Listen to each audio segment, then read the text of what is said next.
Cette semaine à l'émission, on commence par la visite d'une maison moderne à Ottawa qui a très bien su intégrer des espaces verts dans sa structure. Et si on aime le vert, on découvre que vivre dans un jardin, c'est possible avec une paysagiste française. Et finalement, c'est la visite d'un vieux motel défraîchi, restauré en chic hôtel-boutique. Allons tout de suite rencontrer Chris Davis, l'un des designers qui a conçu la maison derrière moi.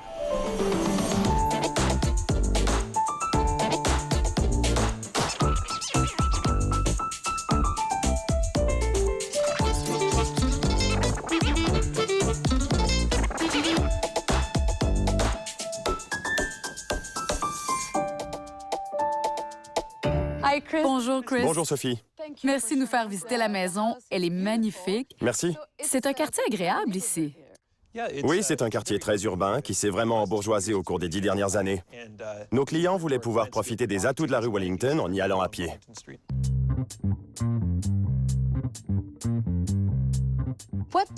Quels étaient les défis à relever en construisant ici cette immense maison?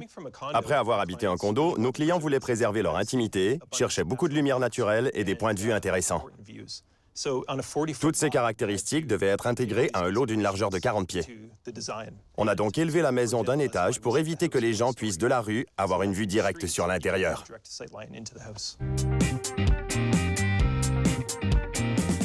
À droite, on a utilisé de la brique pour indiquer l'entrée aux visiteurs et les guider vers la porte principale. Le bois sombre a pour effet de mettre la partie gauche de la façade en retrait. Et en bas, les portes de garage sont encore plus en retrait pour que de la rue, elles paraissent moins imposantes.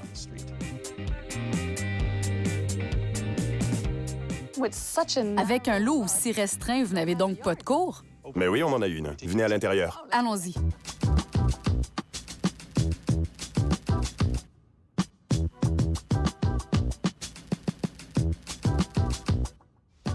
Elle est là, la cour, en plein milieu de la maison. Exactement. Puisque le terrain est très étroit et que le code du bâtiment nous interdit d'avoir des fenêtres sur le côté de la maison, on a fait une découpe au centre de la maison pour y aménager une cour jardin. Et ça nous a permis d'installer une fenêtre de 2 étages qui fait entrer la lumière au cœur de la maison.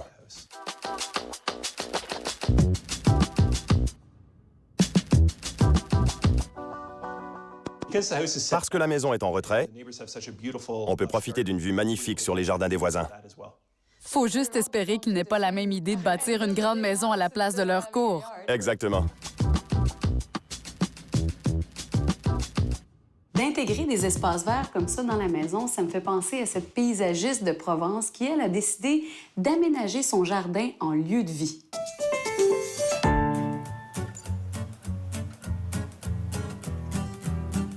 Cette propriété appartient à une vieille famille provençale qui a beaucoup de propriétés mais qui n'a jamais habité ici.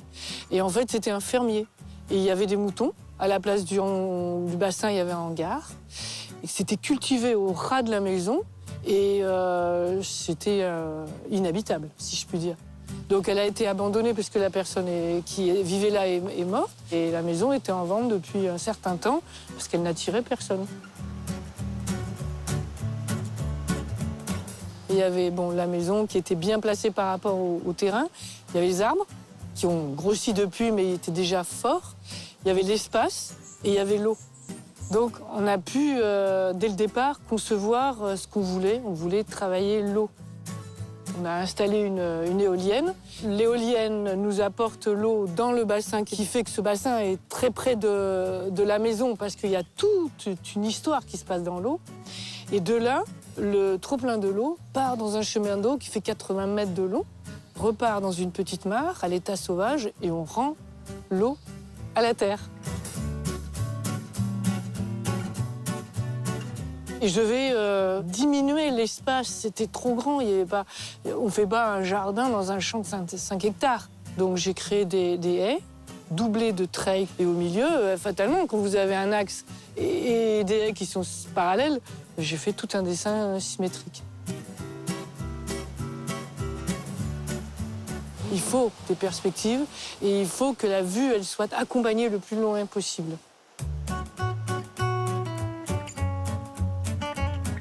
Alors là, c'est le jardin portugais. Pourquoi portugais? Parce que lors d'un retour de voyage au Portugal, J'ai complètement été emballée par le Portugal.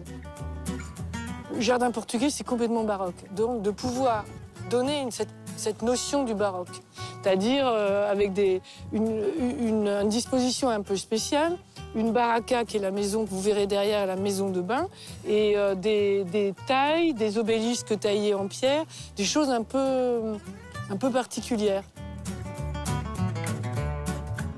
En fait, pour moi, le jardin est une prolongation de la maison, surtout dans un pays comme le nôtre où on passe 6 mois de l'année dehors. Ça me permet de créer des pièces différentes, des corridors, des treilles pour aller d'un endroit à l'autre, et ce qui permet aussi d'avoir des vues différentes depuis les endroits où on peut vivre. Et en plus, comme c'est un pays où il y a beaucoup de vent, on peut choisir, en fonction du temps et de l'heure de la journée, on peut choisir l'endroit où on va se tenir. Et ça, c'est important.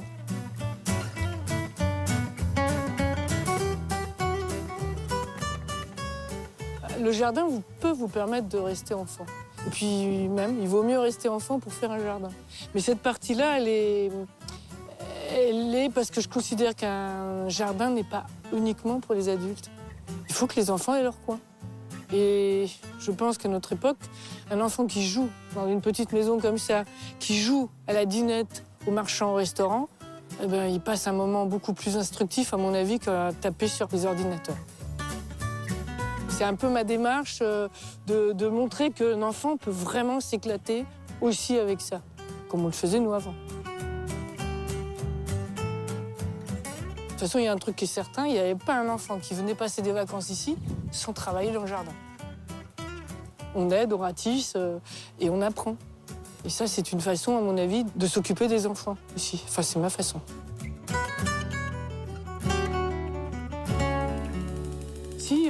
C'est à cause d'un âne que mon mari m'avait offert. Et cet âne était somptueux. Et on lui a fait des parcours, des barrières et une petite maison. Il s'appelait Piccolo, donc voilà la Piccola. Cet âne, je ne l'ai pas castré, il était tout seul. J'ai fait la grosse bêtise, donc je n'ai pas pu le garder. On l'a donné. Donc il restait les barrières, les prairies et la maison. Et petit à petit, cette maison est devenue comme un cabanon marseillais. Je venais y travailler l'osier, parce que je travaille l'osier, etc. Et finalement, avec un petit bout de potager devant, l'âne taupière, les toilettes qui sont là-bas avec la douche, la cuisine sous le haut-vent et les rossignols dans la haie, on a passé des déjeuners, des petits déjeuners, même des dîners fabuleux, qui sont complètement différents de ce que l'on peut éprouver devant la grande maison sous les grands platanes. C'est ça qui est important, un jardin, on peut tout dire, on peut tout exprimer. On peut se faire plaisir simplement avec la nature. C'est simple. On n'est pas là pour la diriger complètement, hein. On fait avec elle. Après la pause, Alexandre McNeil nous en apprend plus sur le style industriel et on poursuit la visite de cette maison d'Ottawa.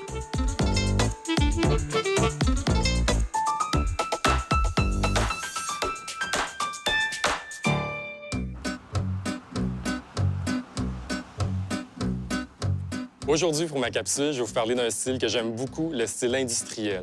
Pour ça, on s'est rendu à Toronto, dans le quartier Junction, à la boutique Smash, une boutique qui est vraiment spécialisée dans ce type de mobilier.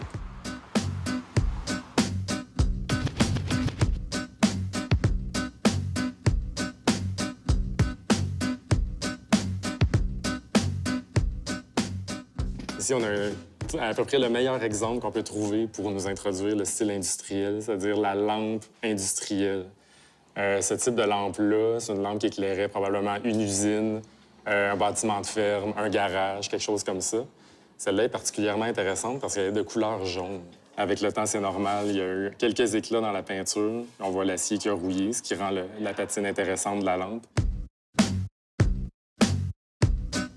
Ici, on a un autre objet intéressant, assez insolite, qui peut être considéré comme du mobilier industriel. C'est une ancienne affiche en tôle d'acier galvanisée extérieure qui indiquait probablement l'entrée d'un restaurant ou d'un garage, quelque chose comme ça. Juste en dessous, ici, on a un vieux buffet anglais en acajou, fin 19e siècle. C'est aucunement un meuble de style industriel, mais c'est un bon exemple de mariage de style. Habituellement, les objets industriels, ils ont souvent des patines, par exemple, une peinture qui s'écaille, de la rouille, on voit le métal en transparence avec la peinture. Ici, c'est un peu le même exemple, sauf avec du bois. Les plaquages d'acajou se sont décollés un peu. On voit la structure du meuble en dessous. On voit plus vraiment le bois. Il y a vraiment une grosse patine lourde. Il y aurait une lourde restauration à faire sur ce meuble-là.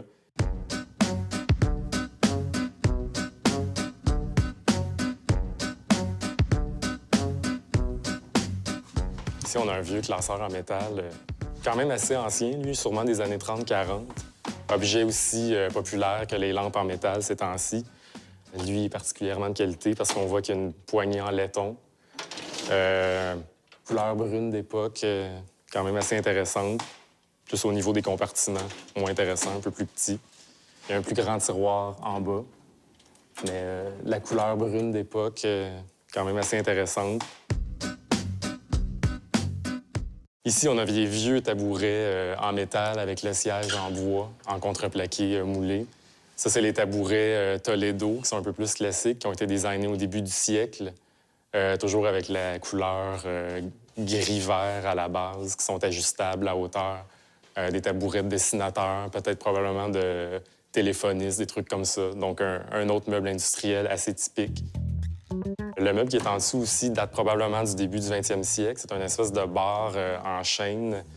Je vois qu'il a été fabriqué au Canada. C'est probablement du mobilier de magasin, en fait, qui a sûrement été modifié, qui a été surélevé. Mais à sa hauteur actuelle, il pourrait faire un bar intéressant. Vieux banc aussi, que le siège est enlevé. On voit qu'il y a des vieux sièges rotatifs. Ici, on a l'ancêtre du réfrigérateur, une ancienne glacière en bois, en chêne. C'est quand même un meuble qui était complètement isolé avec l'intérieur en métal. Les gens faisaient juste déposer un morceau de glace dans la glacière pour avoir une température fraîche pour la nourriture. Donc, qui peut se transformer facilement en armoire ou en meuble de rangement.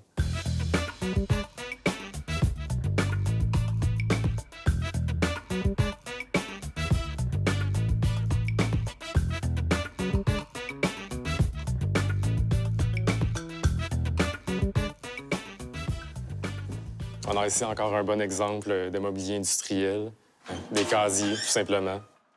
Difficile à dater, probablement de la moitié du 20e siècle, peut-être des années 50. Couleur assez typique de l'époque, encore une fois, le vert, avec un petit peu de rouille qui ressort. Donc, juste à côté, on a encore une fois la classique lampe industrielle d'usine ou autre.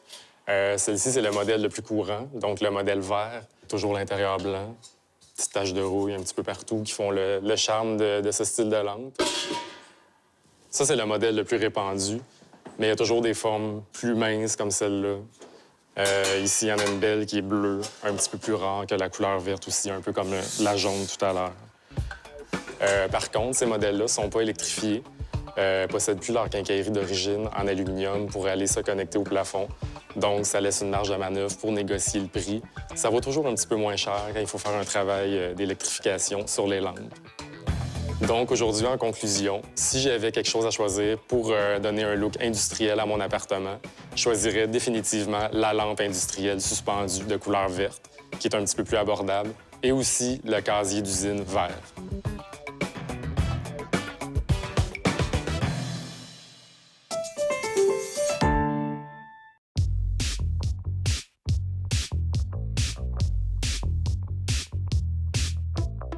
Wow, c'est un salon magnifique. Ils se font avec la cuisine, mais ils rappellent aussi l'extérieur de la maison. Exactement. Comme c'est le cas à l'extérieur, on a utilisé du bois foncé du côté gauche, alors qu'à droite, on a utilisé les mêmes pierres autour du foyer. Exactement les mêmes pierres? Exactement les mêmes. On voit pas ça souvent. On les a amincies de moitié et appliquées au mur.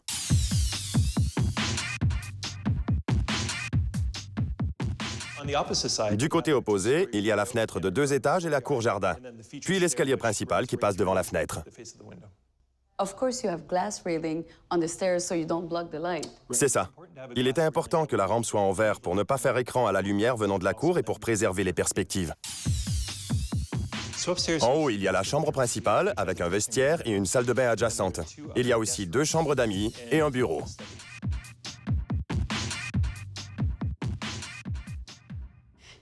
Allons du côté de la cuisine. Les armoires sont de quelle longueur? Le meuble intégré fait 70 pieds de long. Est-ce la première fois que vous faites ça? Oui. Ça doit être intéressant à concevoir, hein? En effet, il fallait faire attention aux détails. Il fallait avoir assez d'espace de rangement et pouvoir intégrer les appareils électroménagers. C'est vrai, on voit même pas le frigo. Oui, on a le frigo, le congélateur, le cellier. Et ici, on rabat ce panneau et ça devient un bar.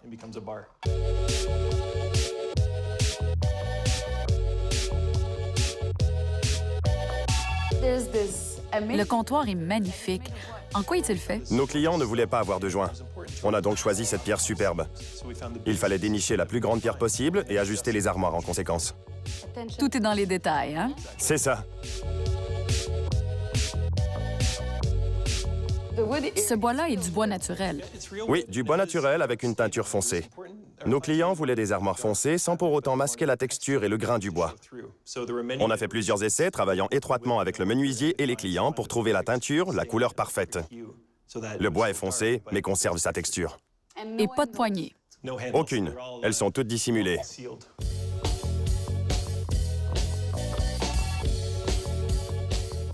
Qu'est-ce qui, dans la cuisine, vous rend le plus fier? C'est peut-être les détails de ce mur d'armoire qui s'élève du plancher au plafond. Chaque section est le produit d'une bonne réflexion. On a divisé le mur en compartiments. Les grains sont agencés en portefeuille, ce qui produit un effet de continuité d'un côté à l'autre. On a mis les montants des armoires en saillie pour donner du relief, détail que l'on retrouve dans toute la maison.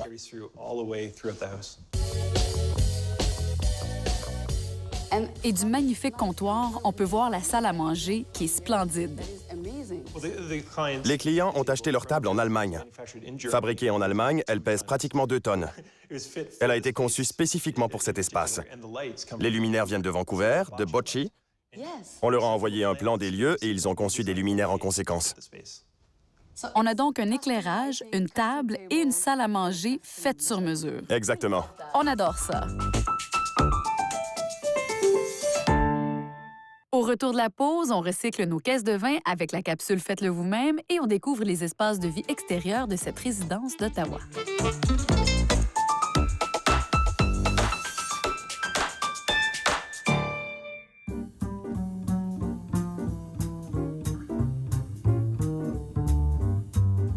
Vous avez remarqué tout ce qu'on peut entasser chez soi? Les livres, les magazines qu'on ne lira plus jamais mais qu'on veut à tout prix conserver et tous les bibelots inutiles mais si jolis auxquels on s'est trop attaché. Avec tout ça, on a besoin de rangement. Nous allons donc vous montrer comment réaliser en un rien de temps une étagère avec des vieilles caisses récupérées dans la rue et une bibliothèque colorée à partir de simples caisses de vin.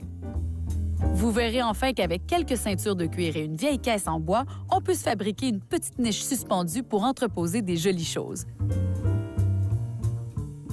Pour le premier projet, vous aurez besoin d'un vieux casier en bois, des roulettes achetées en quincaillerie et d'un peu de peinture. Vous n'avez besoin de rien d'autre.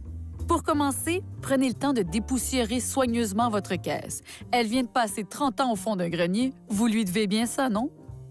On brosse et puis on laisse sécher tout ça tranquillement. Après, on assemble les 2 caisses l'une sur l'autre. Ensuite, c'est tout simple. On choisit l'un des côtés, de préférence le plus abîmé, en hauteur ou en largeur, ça, c'est à vous de voir. Et tout simplement, on marque les emplacements pour les roulettes. Ensuite, on perce, on visse, on fixe. Si vous aimez son côté brut, vous avez terminé. Mais on peut aussi s'amuser avec la couleur, en peignant, par exemple, comme ici, de larges bancs de blic pour lui donner un petit air plus contemporain. Et voilà, votre meuble est terminé. Vous n'avez plus qu'à tout ranger. Vous avez beaucoup de choses à entreposer. Là, vous allez être servi. Vous n'avez besoin de presque rien. Des vieilles caisses de vin, de la peinture et des pinces de bureau. Étape numéro 1, jouez à Tetris. En fonction de vos besoins, amusez-vous à créer différents volumes en n'hésitant pas à décaler ou à laisser des vides. Et maintenant, peignez. Ici, c'est le choix de votre palette de couleurs qui fera toute la différence. Alors, avant de vous lancer, faites quelques essais.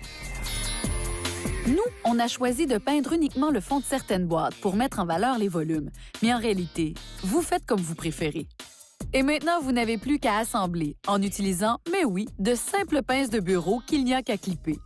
Ainsi, votre étagère demeure aujourd'hui et pour l'éternité flexible à l'infini. Génial, non?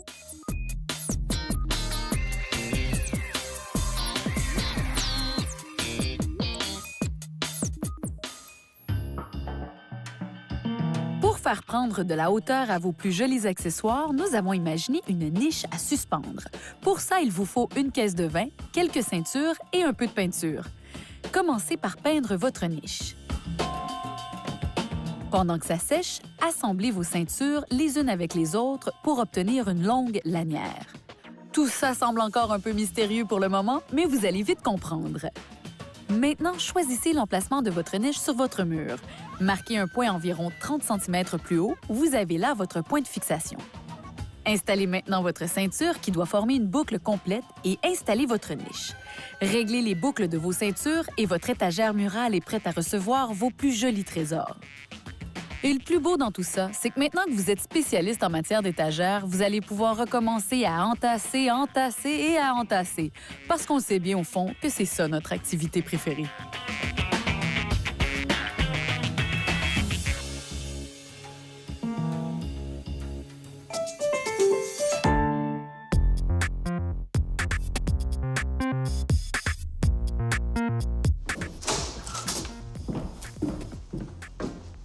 Oh, c'est la terrasse.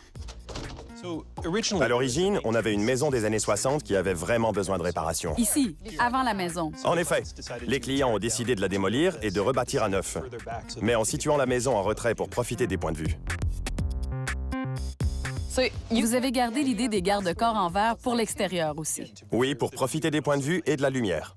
De la terrasse, vous avez une vue sur la magnifique cour. Exactement, on a ce panorama parce qu'on est plus élevé et que le terrain est en pente.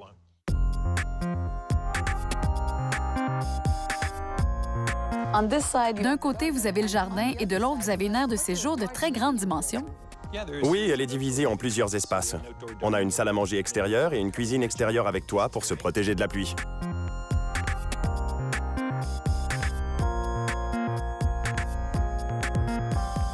Le passage qui est couvert conduit à une sorte de gazebo urbain. Voulez-vous voir l'intérieur? Oui! Pourquoi c'est la pièce préférée de tous? Les gens aiment être ici parce que c'est un endroit très intime, un espace très sensuel. Quand il pleut, on entend les gouttes tambouriner sur le toit. C'est un espace pour se retirer, une sorte de pavillon de jardin urbain.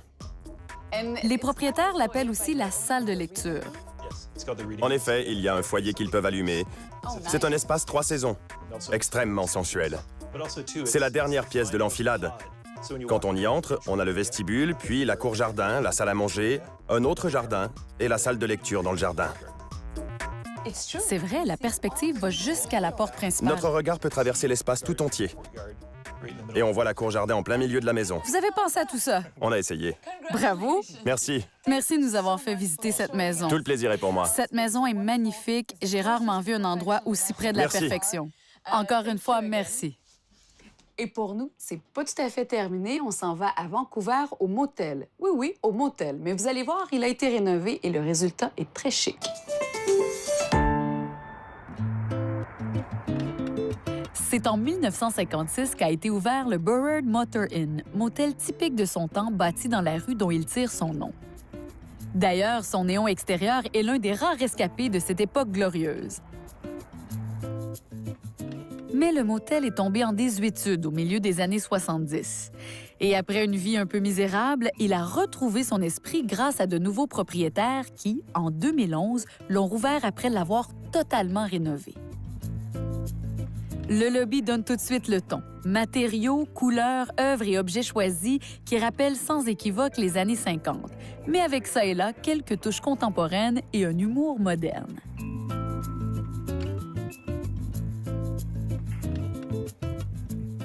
La surprise de cet hôtel, c'est sa cour intérieure, un îlot de verdure quasi tropical qui donne l'impression, quand le soleil est de la partie, d'être à Palm Springs.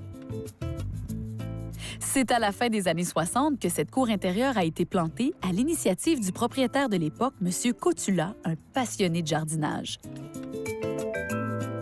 C'est le lieu de nombreuses fêtes, d'un petit déjeuner en terrasse ou d'un moment relax sur une chaise solaire, laquelle a été conçue en 1972 par 2 designers montréalais d'origine italienne. C'est vraiment le cœur de l'hôtel, un oasis autour duquel, sur 3 étages, sont placées toutes les chambres. Derrière les portes colorées, les touches rétro telles que lampes, rideaux, chaises qu'on voit un peu partout dans l'hôtel se mélangent parfaitement avec un design contemporain et fonctionnel adapté à la vie d'hôtel. Résultat, c'est l'un des endroits les plus sympas de la ville, abordable, amical et qui donne vraiment l'impression d'être en vacances.